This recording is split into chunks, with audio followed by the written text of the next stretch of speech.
Yeah, Kilo 1, Charlie Lima, absolutely no problem hearing you. I think you was around S7, S8, but definite Radio 5. The name this side is Mark, that's Mike Alpha Romeo Kilo, and I'm in the southeast of England. I'm about 15 miles southeast of the capital city, London. So I'll give you a proper report on the next over and all my details. K1CL M0JCF. Mark, you're about a 5.7 here into Maine. I get somebody that's operating pretty close to frequency here, and they're coming in on you a little bit, but you're about a 5.7. Yeah, thank you. Just checking the needle. Yeah, about a 5.7 to me. Absolutely no problem hearing you from Maine, though. And yeah, I can hear a little bit of Donald Duck squawking. I was telling someone earlier, I'm on 427, or as near as I can get. I'm on 427. I'm using an old TS-830S, you know, a 45-year-old hybrid radio. It does drift a little bit. And because I pick these odd frequencies in between the zeros and the fives, human nature, people just jump on a 0 or a 5 and they don't check, you know, 2.5 kilohertz either side, and consequently they just start blasting away. And especially if they're below me, then, you know, I'll get them. And if they're above me and they're using a big wide signal, then I'll hear them as well. But absolutely not interfering with you at all. So give me your name before we carry on. K1CL M0JCF. The name here is Joe, Juliet Oscar Echo, and I'm located about 2 miles from the border with New Brunswick, Canada. I'm right up in the northern part of the state of Maine. Oh, absolutely fantastic. You know, New Brunswick, whenever I hear that name, Joe, I always think of Radio Canada International. And if I'm right, they're at Sackville, New Brunswick, is where they had their big antenna arrays way back when I was a shortwave listener in the 70s. And I used to get my letters read out on Radio Canada International. I think I was a bit of a pest for them, but they had a weird way of doing QSL cards. I think in the hundreds of times that I listened to them, and the many tens of times that they read out my letters, I think I only ever had 2 QSL cards from them. They say they had this quite convoluted way of doing QSLs. So yeah, whenever anyone says New Brunswick, I always think of Sackville and of course Radio Canada International. But I would imagine that back in those days, if you were up that way, you could probably hear them on a piece of wet string on your toaster. Back to you, Joe. Oh, Roger, on that. I know right where those towers are. I drove by them many times, and it's right on the border going into Nova Scotia. That's it, yeah, lovely. And well, I'll give you some whiskey X-ray here. In fact, I'm just looking at you before I do. I'm just looking at you on QRZ, and I believe you're on a Harley Davidson or a Victory, and seeing if we've spoken before, and we have. 19th of January was the last time that we spoke, Joe. So nice to meet you again, and glad that you found me, and you can tell me a little bit about that motorcycle. It looks like that you still ride. I don't anymore. I don't ride on the road anymore, unfortunately. The family jewels aren't big enough, and the traffic too dangerous now for me to carry on with that. But I am considering getting myself a vintage motorcycle, an old Yamaha from when I was a very young man, a teenager even. But yeah, the Whiskey X-ray here, just in case you're interested, it's about 14 degrees Celsius, and we've got a lovely blue sky this afternoon. It's very warm. I've been out just in a t-shirt today.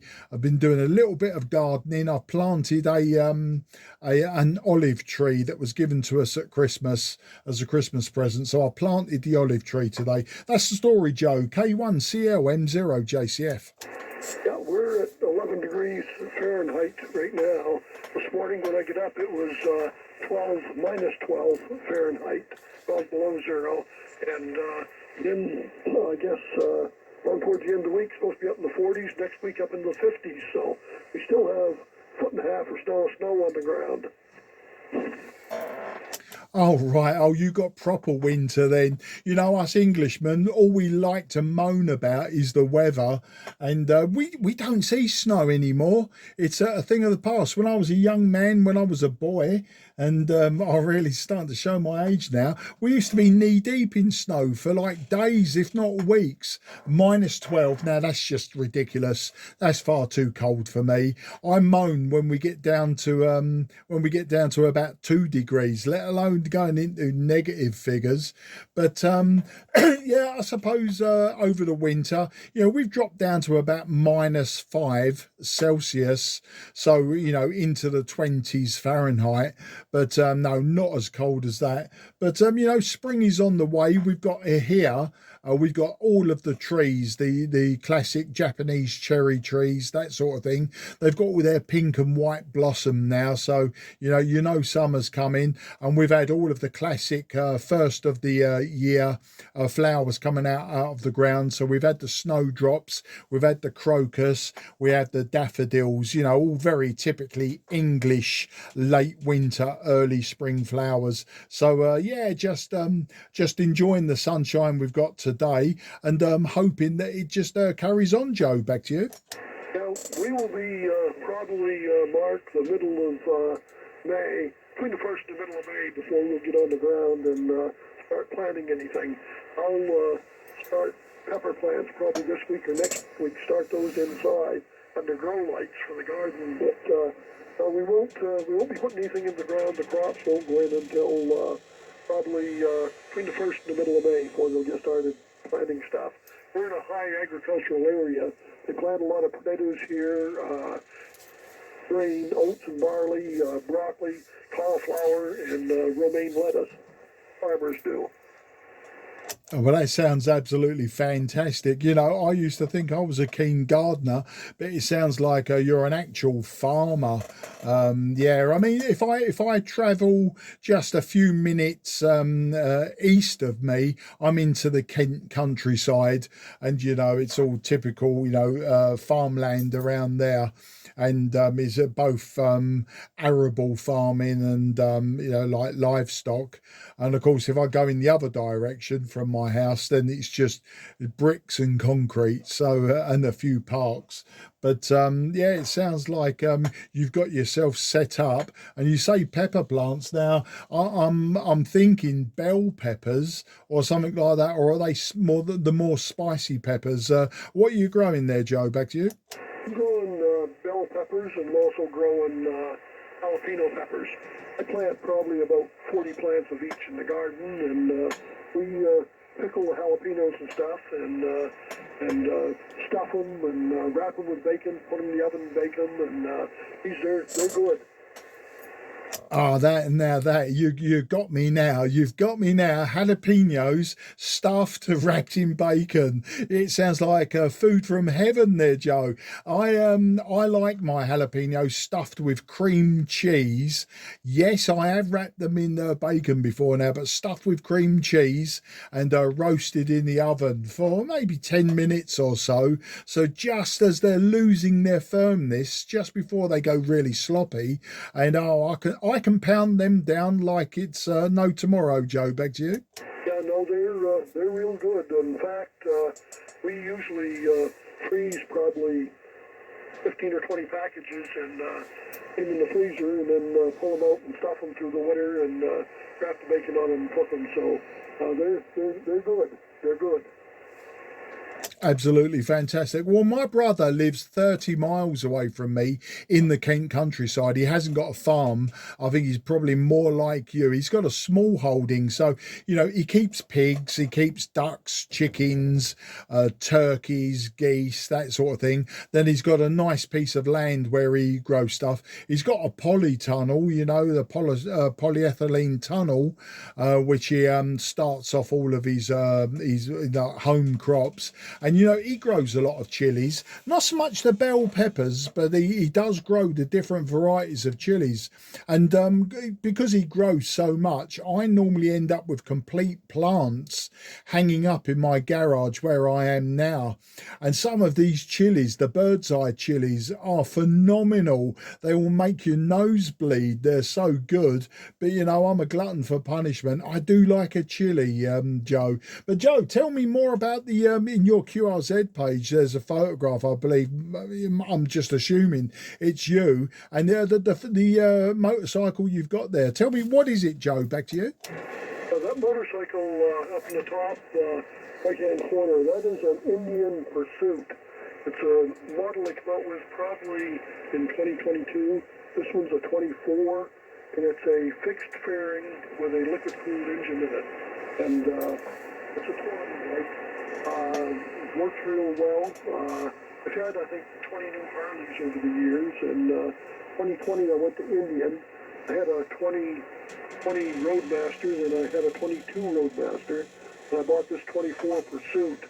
And a year ago, I sent this Pursuit out to Minnesota and had a trike kit put on it, so it's now a three-wheeler. I don't have any pictures of that on the QRZ page. I got to put one on, I suppose, but I sent that out and had it triked. I'm 76 years old now, and these big heavy bikes are getting a handful to hold up, especially riding double. Yeah, that sounds great, and it's a lovely piece of kit. I was never really into Harleys, Victories, Indians, that sort of thing. There is actually an Indian dealership a few miles away from me. It was back in the day when I was a youngster. It was a Yamaha, Suzuki, Honda, Kawasaki dealership, and now when I went past it just maybe a few months ago, I see it's now a Victory dealerships. And my brother, the one who's got the small holding in Kent, he's had a Harley, and I've ridden it. He had a 1200 Sportster, and to be honest, it wasn't for me. That's all I'm going to say. The big cruisers, that sort of thing. I was always a sports bike fanatic. If you check my QRZ page, you'll see the last bike I had was a drag bike. I built it specifically for, drag racing. And that was based on a 1990 GSXR 1100, 1100L. And I put a turbocharger on it, etc. But great fun. What stopped me riding on the road properly and any length of time now, as I had an accident in 2003, 2004, and I broke my collarbone and two ribs, and it was due to, a blind van driver. What we call him white van man here in the UK. He just decided at the last second to change his mind and turn across my path. And I had a get off, which, as I say, broke my collarbone and two ribs. And I decided at that point, my daughters at the time were very young. One of them was like 7 years old, and the other one was only 3 or 4. And I just decided, no, I want to see my kids grow up. So, I stopped riding on the road. And it was at that point, not long after that, I started drag racing for some time. And then my youngest daughter started drag racing, but they're both grown-up girls now, and neither of them ride motorbikes. I don't ride. But I'm talking, about getting another one. I'm thinking about getting a Yamaha from when I was a youngster. They weren't so popular in the USA, the Yamaha RD series. And I'd like another Yamaha RD 400. I think in the USA it was called the 400 Daytona, but they're two strokes, of course. And when I was a youngster, I had so many RD Yamahas, 400s, 350s, 250s, the liquid cooled versions. And then I raced as well. I raced both production and open class on Yamahas. So I've just been getting this idea. I just want one for the garage, buy one that needs work. I don't want a big project, but I don't want a finished motorcycle. I want something in between that, you know, on a nice day I can roll it out of the garage, I can do something, I can tune something, I can polish something, roll it back in the garage, you know, maybe ride it up and down the road locally, but yeah, I don't want to go any distance. So that's the next thing on my mind. K1CL M0 JCF. Yeah, we've done a lot of bike riding. We've rode every state except for Rhode Island and Hawaii and every Canadian province with motorcycle. And 1989 we rode to Alaska and back from Maine. And but we've done a lot of biking. You talk about racing. They have, we live inside the old Loring Air Force Base, which is closed down. Excuse me. I believe closed down in 1994. And they have what they call a Loring Timing Association. And they come up here and they do speed runs, looking for the maximum speed in motorcycles and cars and different things. And they've had bikes out there turning 300 plus miles an hour. Absolutely fantastic. Well, you know what? It's funny you should say that, because I applied to the California Timing Association way back around about 2014, 2015. And I wanted to build a land speed bike. I was going to build the diesel powered bike, and I wanted to take it to Bonneville. And we started, like I had a chassis builder ready. I had the engine. I was going to use a Volkswagen engine, a 1600cc, and I was going to run it both diesel fuel and biodiesel. And everything was set up. I even had a friend who was going to manage it. We got a shipping container arranged to ship a finished bike out to California, and then take it across country to Bonneville. And then the California Timing Association then announced to me that, sorry, we can't allow your motorcycle to use a car engine. Now, I was quite perplexed, because, you know, I thought the idea of, the idea of, you know, like you building a custom land speed bike, or, you know, you could just use anything. But no, it turns out that one of the rules, you couldn't use a diesel car engine in a motorcycle. So, you know, it's one of those things I'd started, and then I got disheartened, and to be honest, I just gave up at that point. But yeah, it would have been a fantastic thing to do, but I didn't. So, you know, I'm not going to dwell on it. I just went on and did something else, you know. And but you know, it was an idea, and I just come to the end of my drag racing, and I didn't want to take the Suzuki out there, because I thought everyone, you know, rides Suzukis and Kawasaki's and Hondas and Yamahas, and you know, they're all doing well over 200 miles an hour on gasoline and methanol and everything. And I thought, no, I'd like to, you know, do something unusual, something different. And the diesel record is quite low for motorcycles. Excuse me. So, but anyway, I'm banging on. But yeah, I didn't do it. So something for the future. Possibly. And I think we might have talked about this before as well. Just looking at your QRZ page, Joe, I see you got a beautiful Mustang there.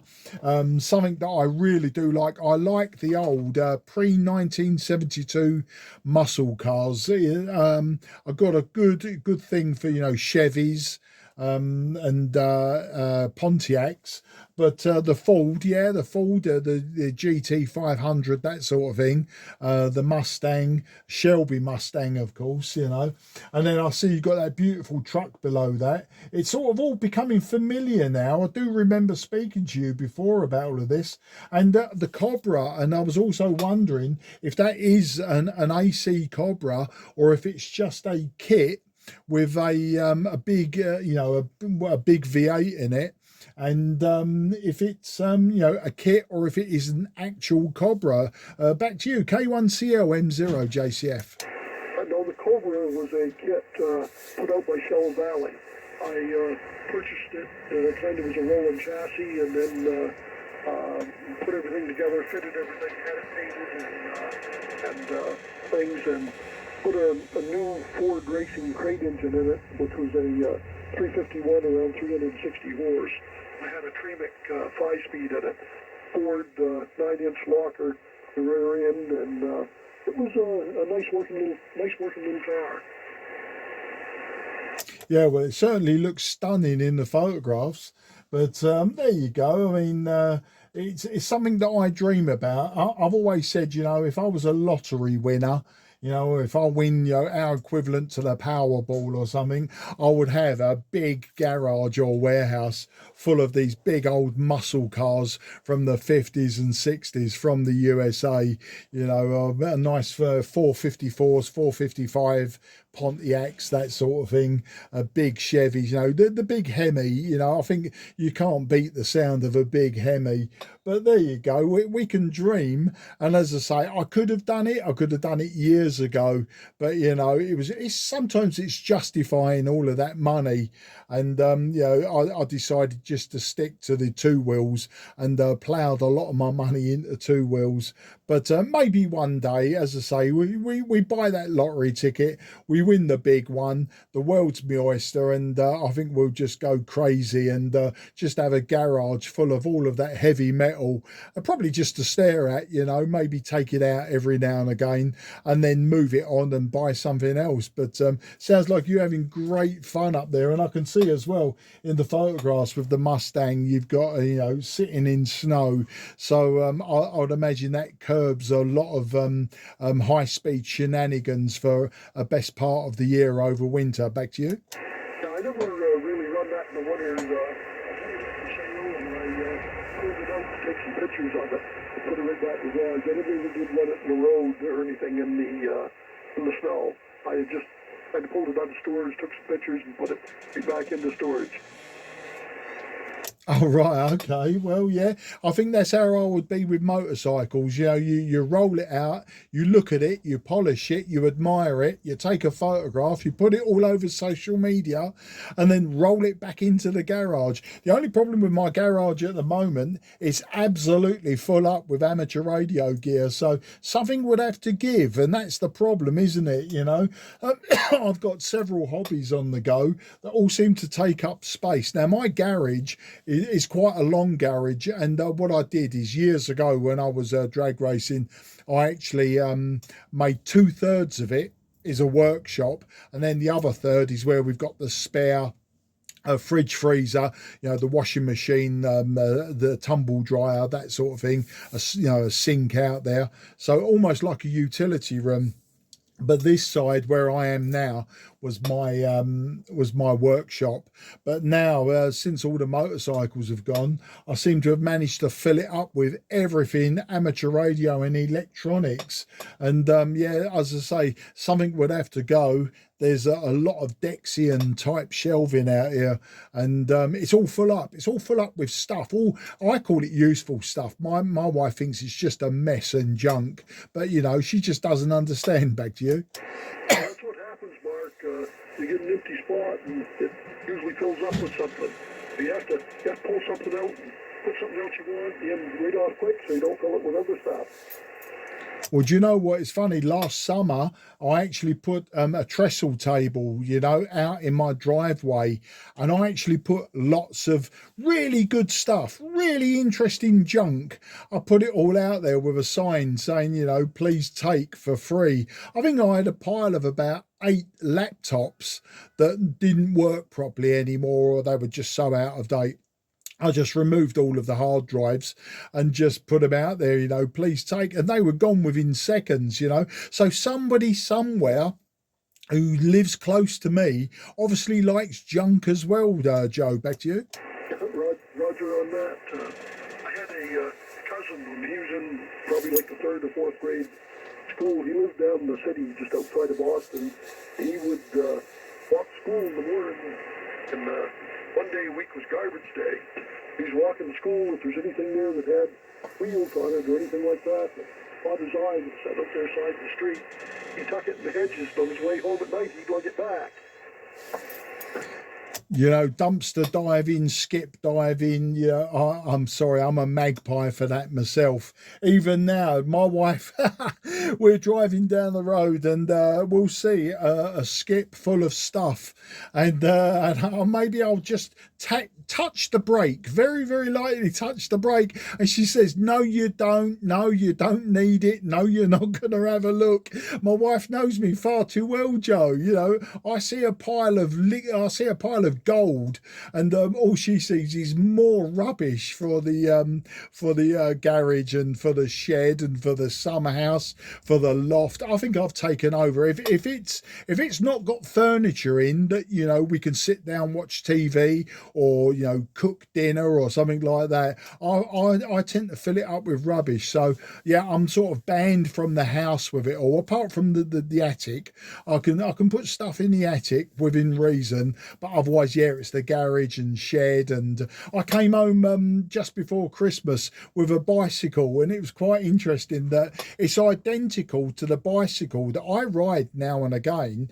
It's in the shed, and it was pretty much identical to it. So you know, somebody was just throwing it away up the road from me, and they just left it out the front, you know, with a message, "Please take." I think they had two or three of them, and I thought to myself, look at that, I'll have that. I've got one of those, and I've brought it home. And my wife actually said, "Well, what are you going to do with it?"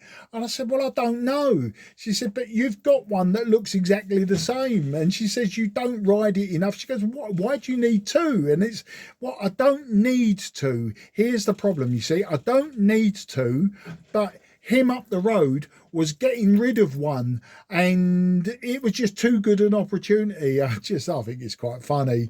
I know exactly what she's saying, and she's quite right. I don't need two of an identical bicycle when I've actually got one. But they're very nice, and it's amazing what people throw away, because you know, this is, you know, it's got front and rear suspension, and it was complete. You know, it's a nice, you know, mountain style bike. I mean, it's not an expensive bike by any chance. They're not going to throw anything like that away. You know, it's not made of aluminium, it's made of steel. If I remember rightly, though, it does have aluminium rims, because my one's got aluminium wheels. But there you go. Yeah, I'll tell you, it's terrible. But you know, I've had some real gems as well. Dumpster diving. It's technically it's illegal, because if it's been thrown out, it belongs to, you know, the council. You know, your local county council, whatever you want to call it. You know, technically, if it's been dumped, it belongs to them. But you know, I just see the opportunity that if it's there and nobody objects, then I'm helping my local community. Back to you. Yeah, Roger on that.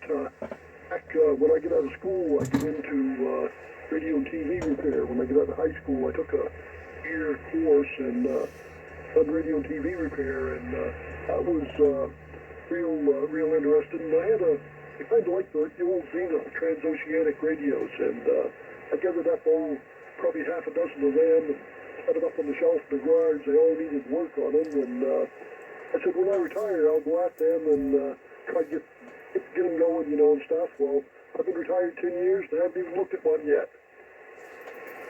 Well, you know, that's very interesting you say that, because I'm 63, Joe, and I retired 3 years ago, nearly 3.5 years ago now. I retired at 59.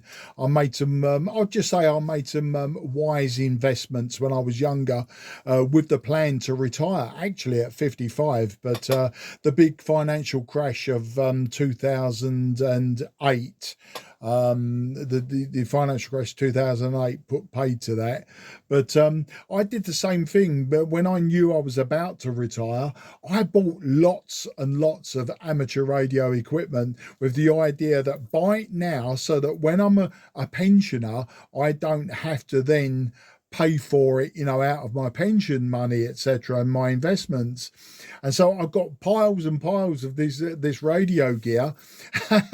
And 3.5 years later, I've still got piles and piles of exactly the same radio gear in exactly the same places. I know where you're coming from. I do know where you're coming from. Anyway, Joe, it's been fantastic speaking to you, but my wife has just popped up a message on my phone. I think it's this time of day. We got a little Dachshund dog. It was my daughter's, but she now lives in Dubai, and actually she's out there at the moment during this conflict that's going on.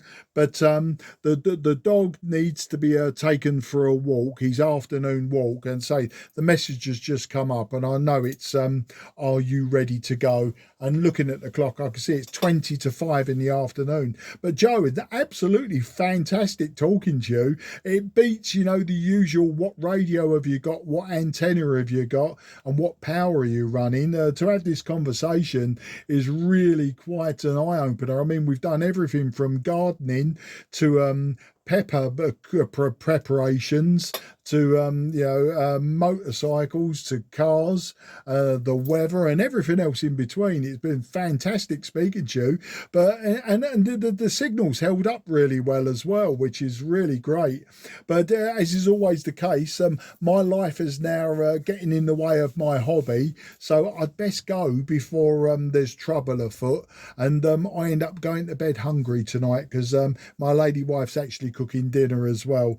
So I'll best do that. But if you hear me calling CQ again, Joe, please do come and say hello. I won't forget who you are, but just by looking at the QRZ page, I'll see the picture of you on the Victory, and then I'll see the cars, and I'll know exactly what we've spoken about. And I keep a paper logbook as well, and at the moment it's full of scribbled notes. So there you go.